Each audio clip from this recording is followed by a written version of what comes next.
Hi, இன்றைக்கி ஸ்கூலுக்கு lunch என்ன ப்ரிப்பேர் பண்ண பார்க்கலாமா? சிம்பிள் லஞ்ச் மெனு தான். வாங்க பார்க்கலாம். நேற்று பாப்பா தயிர் சாதம் தான் வேணும்னு கேட்டிருந்தா, அதனால் நேற்றே நைட்டு பாலில் புற ஊற்றி வச்சுருந்தேன்.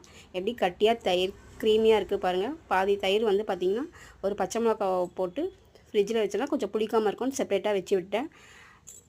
லஞ்ச் பார்த்திங்கன்னா தயிர் சாதம், கோவக்காய் பொரியல். தயிர் சாதத்துக்கு கோவக்காய் பொரியல் ரொம்பவே நல்லாயிருக்கும். கோவக்காய் பொரியல், அதுக்கப்புறம் ஸ்நாக்ஸ்க்கு ஆப்பிள் கட் பண்ணி கொடுத்துட்டேன். ஆட்டோ வரதுக்கு ஒரு 10 மினிட்ஸ் முன்னாடி பாப்பா பார்த்திங்கன்னா ஏதாவது ஜூஸ் கொடுத்தா நல்லாயிருக்குமா ஸ்கூலுக்கு, அதனால் வெயிலாக இருக்குது ஜூஸ் போட்டு கொடுங்க அப்படின்னாங்க.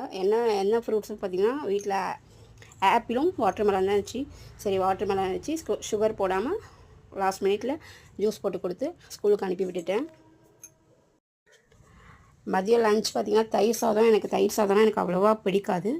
சரி, நேற்று நைட்டு கருப்பு கருணை அரிசி ஊற வச்சுருந்தேன். அதில் கஞ்சி போட்டு சைடிஷ்க்கு கோவக்காய் பொரியல் சாப்பிட்டேன். ரொம்ப டேஸ்ட்டாக இருந்துச்சு. வீக்லி ஒன்ஸ் இந்த மாதிரி ஹெல்த்தியாக சாப்பிட்றது ரொம்பவே நல்லது. அதை சாப்பிட்டு நைட்டு லஞ்ச்